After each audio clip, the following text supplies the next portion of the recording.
मुझे माफ़ कर दो, मैं ये काम नहीं कर सकता। अगर मैंने उस आदमी को मार दिया तो मुझे जेल हो जाएगी। प्लीज़ मुझे जाने दो। तुमने बहुत बड़ी गलती कर दी जो मुझे फिर से जिंदा कर दिया। अब मैं सिर्फ तुम्हें ही नहीं बल्कि इस पूरे शहर को मौत की घाट उतार दूंगा। हा हा हा। मोहित शहर की एक जानी मानी कंपनी में नौकरी करता था। वो अपनी कुर्सी पर बैठकर काम कर रहा था। काम करते करते वक्त का पता ही नहीं चला कि कब रात के 8 बज गए। लेकिन उसका काम अभी तक खत्म नहीं हुआ था। तभी उसका एक दोस्त आकर उससे बोला, भाई मोहित, 8 बज चुके हैं, काम खत्म नहीं हुआ क्या तेरा? नहीं भाई, बस थोड़ा सा काम है। भाई इतनी मेहनत मत कर, सैलरी तुझे उतनी मिलेगी जितनी हमें मिलती है। बस 2 मिनट में घर के लिए निकलता हूँ। ठीक है भाई, मैं तो घर जा रहा हूँ, लेकिन तू टाइम से निकल जाइयो घर के लिए। ठीक है, चल सस्ती फुर्सत में निकल। लगभग ऑफिस के सारे कर्मचारी अपने घर जा चुके थे, सिवाय मोहित के। आखिरकार उसका काम भी खत्म हो ही गया था। वो फटाफट ऑफिस से घर जाने के लिए निकल गया। वो जिस रास्ते से गुजर रहा था वहां दूर दूर तक इंसान तो क्या, गली का कोई कुत्ता भी नजर नहीं आ रहा था।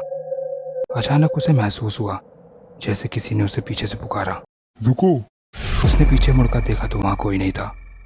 फिर उसे लगा कि शायद उसका वहम था। सामने देखो। इतना सुनते ही वो वापस पीछे मुड़ा तो उसे जमीन पर एक चमकती हुई चीज दिखाई दी। वो जब आगे गया और उसे उठाकर देखा तो वो एक चमकता हुआ हीरा था। वो खुशी के मारे मुस्कुराने लगा। तभी किसी ने उसे फिर से आवाज दी, इस जमीन के नीचे बहुत सारे हीरे हैं, यहाँ खोदने का काम शुरू करो। तभी उसे बगल में एक फावड़ा पड़ा हुआ दिखाई दिया। फिर उसने तुरंत जमीन खोदना शुरू किया। खुदाई करते करते वो बहुत थक गया था, लेकिन आखिरकार उसने एक बड़ा गड्ढा खोद ही दिया। उसे गड्ढे में हीरे तो नहीं मिले, लेकिन एक कटा हुआ सिर मिला। ये देखकर उसकी दिल की धड़कनें तेज हो गई। अचानक वो सिर हवा में उड़ने लगा और बोला, डरो मत, मैं तुम्हें कोई नुकसान नहीं पहुंचाऊंगा, बल्कि मैं तुम्हें बहुत सारे हीरे जेवरात दूंगा। लेकिन तुम्हें मेरा एक काम करना होगा। कैसा काम? आओ मेरे पीछे चलो।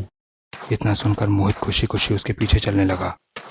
वो सिर मोहित को एक ऐसी जंगल में ले गया जहाँ लोग जाना तो दूर, उसके बारे में सोचने से भी कतराते हैं। मन ही मन मोहित को थोड़ा डर तो लग रहा था, लेकिन हीरे जेवरात की लालच की वजह से वो अपने आप को रोक नहीं पाया।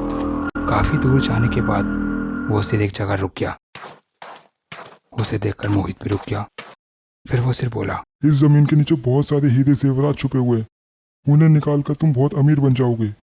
इस जमीन को खोदने का काम शुरू करो। मोहित की खुशी का ठिकाना ही नहीं रहा।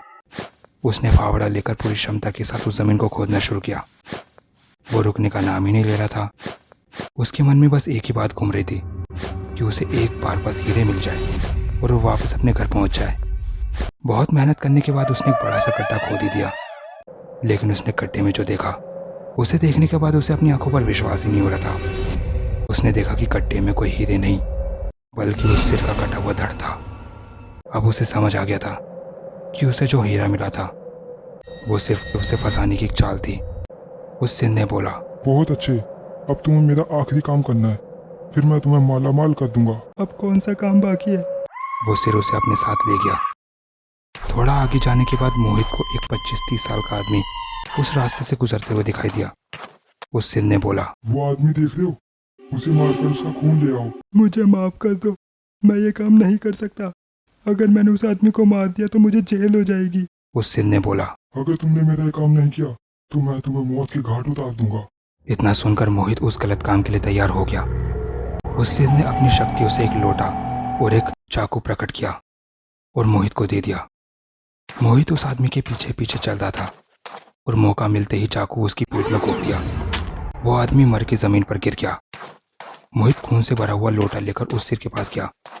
वो सिर बोला, ये खून मेरे शरीर पर डाल दो। मोहित ने ठीक वैसा ही किया। खून उसके शरीर पर डाल दिया। इतने में वो सिर जाकर अपने शरीर से जुड़ गया और एक झटके में खड़ा हो गया। उसका ऐसा डरावना रूप देखकर मोहित के रोंगटे खड़े हो गए। मोहित डर के मारे वहां से भागने लगा। तभी उस शैतान ने छलांग मारकर मोहित को जमीन पर गिरा दिया। तुमने बहुत बड़ी गलती कर दी जो मुझे फिर से जिंदा कर दिया। अब मैं सिर्फ तुम्हें ही नहीं बल्कि इस पूरे शहर को मौत की घाट उतार दूंगा। हा हा हा। अचानक से उस शैतान का सिर धड़ से अलग हो गया। मोहित समझ ही नहीं पाया कि आखिर ये चमत्कार हुआ कैसे। उसने जब पीछे मुड़कर देखा तो एक अघोरी बाबा ठीक उसके सामने खड़े थे। वो उसके पास आकर बोले, बेटा, जब तुम उस आदमी को मारकर उसका खून ले जा रहे थे तभी मैंने तुम्हें देख लिया था। और समझ गया था कि कुछ तो बुरा होने वाला है, और तुम्हारा पीछा करते करते यहाँ तक पहुँच गया। मैंने अपनी तंत्र मंत्र की शक्तियों से उस भूत को फिर से मार दिया। अब तुम निश्चिंत होकर अपने घर जाओ। दोस्तों, मोहित ने जो किया वो उसकी भूल थी। किसी भी इंसान को अपना लालच पूरा करने के लिए गलत रास्ता नहीं चुनना चाहिए। मोहित तो बच गया, लेकिन हो सकता है कि अगला नंबर शायद आपका हो और आप ना बचे। इसलिए अपना और अपने परिवार का ख्याल रखें। उम्मीद करता हूँ आपको ये कहानी पसंद आई हो। कोशिश करूंगा कि आपके लिए इससे बेहतर कहानी लेकर जल्द वापस आऊं। तब तक के लिए अलविदा दोस्तों।